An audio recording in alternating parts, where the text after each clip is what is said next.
और चलिए सुनते हैं हमारी आज की कहानी। कहानी की शुरुआत होती है सैम नाम के एक सिंगर से जो पेरिस में रहता था। एक शाम वो अपनी पिछली गर्लफ्रेंड फैनी के घर गया क्योंकि उसकी कुछ गानों की टेप्स फैनी के यहाँ छूट गई थी।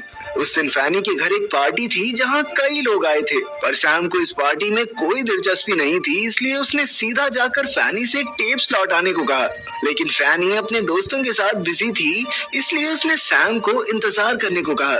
फिर सैम एक कोने में बैठ गया और उसने थोड़ी शराब पी, लेकिन जब काफी देर बाद भी फैनी नहीं आई तो उसने जाकर फैनी से कहा कि मैं अपना सामान खुद ले लूंगा। फैनी ने बताया कि तुम्हारी टेप्स हॉल के आखिर में जो ऑफिस है ना, उसमें रखी हैं। सैम उस कमरे की ओर बढ़ा, लेकिन नशे की हालत में वो एक आदमी से टकरा गया। खैर कमरे में पहुंचकर उसने टेप्स ढूंढी, पर तभी उसे एहसास हुआ कि उसकी नाक से खून बह रहा था। उसने तुरंत दरवाजा बंद किया और लेटकर आराम करने लगा। कुछ ही समय में दरवाजे के बाहर जोरदार आवाजें आने लगी, लेकिन सैम ने नशे में कोई ध्यान नहीं दिया और वहीं सो गया।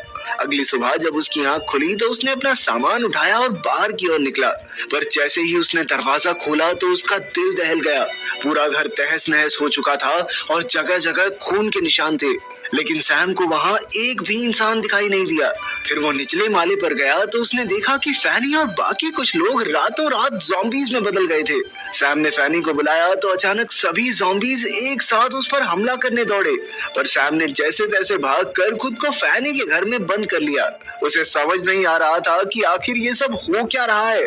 तभी उसकी नजर सामने वाली बिल्डिंग पर गई जहां से कुछ लोग भागने की कोशिश कर रहे थे, लेकिन कुछ ही पलों में ज़ॉम्बीज ने उन्हें घेर लिया और बड़ी बेरहमी से मार डाला। ये सब देखकर सैम काफी डर गया और उसे समझ आया कि इस घर के बाहर निकलना मौत के मुंह में जाने के बराबर है। आखिरकार उसने घर की सफाई शुरू की और फर्श पर लगे खून के दाग धब्बे साफ किए, पर तभी अचानक एक जोरदार धमाके से जमीन हिलने लगी। फर्श पर एक छेद हो गया था, जिसके अंदर उसने झांक कर देखा तो नीचे रहने वाला बूढ़ा आदमी भी मर चुका था। सैम जानना चाहता था कि आखिर ये माजरा क्या है, इसलिए वो एक पाइप के जरिए छेद को बड़ा करके नीचे पहुंचा। उसने देखा कि इस आदमी की पत्नी भी एक ज़ॉम्बी बन चुकी थी, जिसे उसने रस्सियों से बांध रखा था। खैर फिर सैम ने घर में मौजूद सारा राशन इकट्ठा किया और सुरक्षा के लिए उस बूढ़े आदमी की बंदूक भी ले ली। जल्द ही उसने सभी कमरों से काम का सामान उठाया और फिर इस माले में मौजूद सभी घरों की तलाशी ली। इसके बाद वो लिफ्ट से फैनी के घर जाने लगा, लेकिन लिफ्ट में एक बूढ़ा ज़ॉम्बी पहले से मौजूद था। सैम को उससे कोई खास खतरा महसूस नहीं हुआ, इसलिए उसने उसे मारा नहीं, लेकिन दरवाजे पर अपनी बेल्ट बांध दी ताकि ज़ॉम्बी बाहर ना आ सके। इसके बाद हम देखते हैं कि हजारों ज़ॉम्बीज ने पूरे पेरिस पर कब्जा कर लिया था। वो हल्की सी हलचल सुनते ही हमला करने पहुंच जाते थे। अब सैम के पास बातचीत करने को कोई नहीं था, इसलिए उसने अपने ही पुराने गाने सुनकर मन बहलाया। फिर उसने हिसाब लगाया कि उसके पास कितने दिन का राशन बाकी है। बाद में वो अकेलेपन से इतना परेशान हो गया कि वो गुस्से में जोर जोर से ड्रम्स बजाने लगा। शायद वो ये नहीं जानता था कि इसकी आवाज सुनकर ज़ॉम्बीज उस तक भी पहुंच सकते हैं। खैर फिर कई दिन तक सैम यूं ही ड्रम बजाकर और नकली बंदूक से ज़ॉम्बीज को डराकर अपना गुजारा करता रहा। बाद में जब सैम नहा रहा था तो अचानक पानी बंद हो गया। अब उसे खुद पानी का जुगाड़ करना था, इसलिए उसने काफी सारे डब्बे, बाल्टियां और बॉटल्स छत पर रखी ताकि अगर बारिश हो तो उनमें पानी इकट्ठा हो जाए। फिर रात को जब वो सो रहा था तो उसने एक भयानक सपना देखा जिसमें ज़ॉम्बीज उसके कमरे में घुसकर उसे मारने ही वाले थे, और तभी अचानक उसकी आंख खुल गई।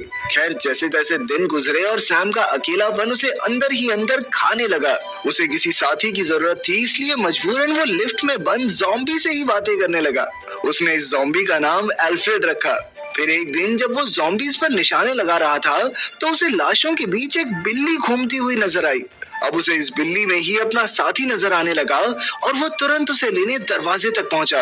उसने खाना दिखाकर बिल्ली को बुलाया, लेकिन वो दूसरे रास्ते निकल गई।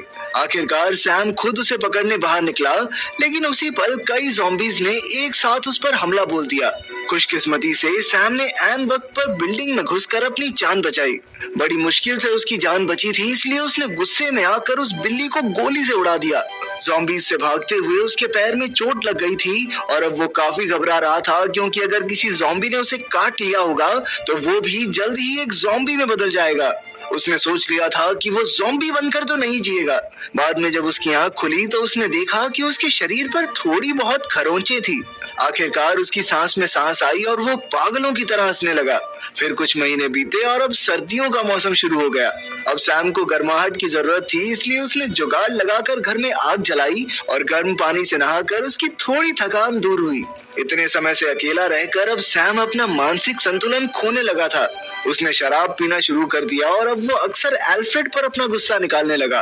एक दिन सैम को एहसास हुआ कि उसने काफी समय से कोई इंसान या ज़ॉम्बी नहीं देखा था। अब उसने ड्रम बजाकर चेक करने का फैसला किया, पर कुछ ही पलों में सैकड़ों ज़ॉम्बीज उस पर हमला करने दौड़े। वो तो एक दूसरे पर चढ़कर उसे पकड़ना चाहते थे, पर सैम बिना खतरे की परवाह किए गुस्से में आकर लगातार ड्रम्स बजाता रहा। फिर रात को जब वो सो रहा था तो अचानक बाहर से आवाजें आई और उसकी नींद खुल गई। उसने तुरंत अपनी बंदूक उठाकर दरवाजे पर गोली दाग दी। फिर जब उसने दरवाजा खोलकर देखा तो उसके पैरों तले जमीन खिसक गई। उसकी गोली एक औरत को लगी थी जो उसकी ही तरह ज़ॉम्बी से बचती बचाती यहाँ तक पहुंची थी। सैम को बहुत पछतावा हुआ और वो तुरंत इस लड़की को उठाकर अपने बिस्तर तक ले आया। फिर उसने बड़े ध्यान से गोली निकाली और उसके जख्म पर मरहम लगाई। बाद में उसकी नजर लड़की के बैग पर गई, जिसमें उसे एक काफी लंबी रस्सी और एक हुक मिला। तब वो समझा कि ये लड़की रस्सी के जरिए एक छत से कूदकर दूसरी तक पहुंची थी। खैर अगली सुबह जब सैम ने देखा तो वो लड़की धीरे धीरे ठीक हो रही थी। उस लड़की ने अपना नाम सैरा बताया। वो दोनों बातें करने लगे और सैरा ने बताया कि उसने और भी लोगों को देखा है जो ज़ॉम्बीज के हमले से बच निकले थे, लेकिन अकेलेपन और डर की वजह से काफी लोग अपना मानसिक संतुलन खो चुके हैं। सैम ने भी उसे बताया कि उसने कैसे कैसे यहाँ अपना समय काटा है। फिर उसने सारा को एल्फ्रेड से मिलाया और बताया कि कैसे वो अक्सर एल्फ्रेड से बातें करके अपना मन हल्का करता था। खैर जैसे जैसे समय बीता, सैम और सारा इकट्ठे समय बिताने लगे और एक दूसरे के सुख दुख के साथी बन गए। वो अक्सर मिलकर गाना गाते और साथ में खाना खाते। फिर शाम को सैम एल्फ्रेड से मिलकर उससे अपने दिल की बातें करता। कुछ दिन बाद उसने राशन का हिसाब लगाया तो पता चला कि राशन जल्द ही खत्म होने वाला है। आखिरकार वो बिल्डिंग के सबसे निचले घर तक पहुंचा जहां कई ज़ॉम्बीज रहते थे। सैम ने दरवाजे में एक छेद किया और फिर अपनी बंदूक के जरिए सभी ज़ॉम्बीज को मौत के घाट उतार दिया। इसके बाद वो अंदर घुसा और उसे जो भी राशन दिखा उसे उठाकर अपने साथ घर ले आया।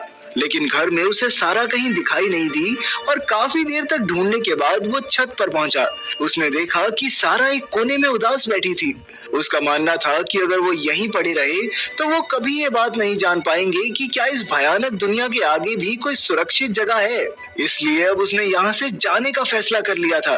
सैम ने उसे रोकने की बहुत कोशिश की, लेकिन सारा अपना मन बना चुकी थी। सारा ने उसे कहा भी कि अगर तुम यहाँ से नहीं निकले तो या तो मारे जाओगे या फिर पागल हो जाओगे, पर सैम उसकी बात अनसुनी करके गुस्से में वहाँ से चला गया। बाद में उसे अपनी गलती का एहसास हुआ और वो सारा से माफी मांगने गया। लेकिन जैसे ही वो कमरे में घुसा तो उसने देखा कि सारा बिस्तर में बेजान पड़ी थी। तब ये खुलासा होता है कि अब तक सैम ने सारा से जो भी बातें की थी वो सिर्फ उसका वहम था। असल में वो तो उसी दिन मर गई थी जब सैम ने गलती से उसे गोली मार दी थी। ये सब देखकर सैम का दिल दहल गया और उसने हिम्मत करके सारा की लाश पर सफेद चादर बिछाई। इसके बाद उसने सारा का बैग खोला तो उसे एक कैमरा मिला जिसमें सारा के परिवार की तस्वीर थी। आखिरकार सैम ने सारा की सलाह मानने का फैसला किया और इस बिल्डिंग से निकलने की तैयारी करने लगा। निकलने से पहले उसने अपनी सारी गानों की टेप्स जला दी और अपनी पूरी जिंदगी को अलविदा कहा। इसके बाद उसने एल्फ्रेड को भी रिहा कर दिया और वो भागकर एक घर में छुप गया, जिसके बाद सैम ने उसे बाहर से बंद कर दिया। लेकिन जल्द ही जलती टेप्स के धुएं से बिल्डिंग का फायर अलार्म बजने लगा और उसकी आवाज सुनकर सैकड़ों ज़ॉम्बीज ने घर पर हमला कर दिया। वो दरवाजा तोड़कर जबरदस्ती अंदर घुस आए। सैम ने उनमें से कुछ को तो मार डाला, लेकिन वो इतने सारे ज़ॉम्बीज का सामना नहीं कर पाया। अब उसके पास कोई चारा नहीं था, इसलिए वो लिफ्ट की सलाखों से ऊपर चढ़ता हुआ छत तक आ पहुंचा। लेकिन एक ज़ॉम्बी भी उसके पीछे यहाँ तक आ गया था। तब सैम ने एक पत्थर से मारकर उसे हटाया और जैसे तैसे छत पर पहुंचा। आखिरकार उसने सामने वाली बिल्डिंग पर रस्सी फेंक कर अटकाई और उसके सहारे कूद पड़ा। लेकिन जैसे ही उसने गली पार की, वो सीधा बिल्डिंग की दीवार से टकराकर हवा में ही बेहोश हो गया। कुछ पलों बाद जब उसे होश आया तो उसने अपनी पूरी ताकत जुटाई और जैसे तैसे छत पर चढ़ गया। यहाँ से उसने पूरे पेरिस का नजारा देखा और तब तक आगे बढ़ते रहने का फैसला किया जब तक वो